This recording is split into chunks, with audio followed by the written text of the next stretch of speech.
আজকে আপনাদের সঙ্গে শেয়ার করব সুস্বাদু ও মজাদার হাতে মেখে ছোট ইলিশ মাছ রান্নার টমেটো দিয়ে।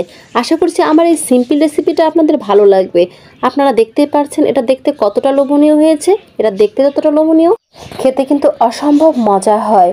আর কুকিং উইথ ইয়াসমিন মানেই তো সিম্পল রেসিপি, তাই না? চলুন তাহলে কথা না বাড়িয়ে রেসিপিতে চলে যাই। এখানে আমি মাছ, টমেটো, পেঁয়াজ, মরিচ সব কিছু কেটে ধুয়ে পরিষ্কার করে নিয়েছি। দেন চুলায় একটি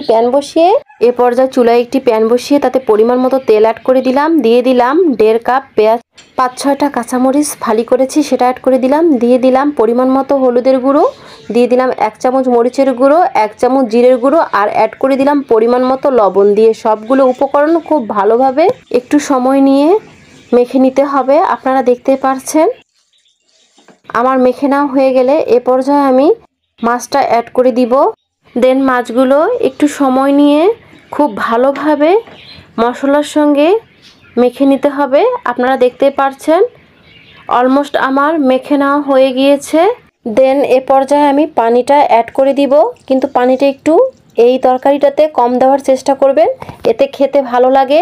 আর এই তরকারিটার ঝোল বেশি না রাখাই ভালো, মাখানো মাখানো খেতেই বেশি ভালো লাগে।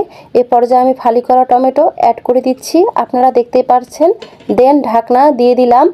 ফিরে আসলাম প্রায় 20 মিনিট পর, কারণ এই তরকারিটা হতে খুব বেশি একটা সময় লাগে না। দেখতে পাচ্ছেন আমার তরকারিটা অলমোস্ট হয়ে গিয়েছে আর এটা দেখতে কতটা লোভনীয় হয়েছে। এ পর্যায়ে তরকারিটা একটু আলতো হাতে নাড়িয়ে দেওয়ার চেষ্টা করবেন, যেহেতু তরকারিটা অলমোস্ট হয়ে গিয়েছে। দেখতে পাচ্ছেন এটা মাখানো মাখানো হয়েছে। এখন আমি এটা নামিয়ে পরিবেশন করে নিব। তো গাইস, যারা এখনও এভাবে ট্রাই করেননি একবার হলেও ট্রাই করবেন, ইনশাল্লাহ ভালো লাগবে। আমার সিম্পল রেসিপিগুলো আপনাদের কাছে একটু যদি ভালো লাগে আর আপনাদের একটু উপকারে আসে, অবশ্যই লাইক, কমেন্ট, শেয়ার করে পাশে থাকবেন। আল্লাহ হাফেজ।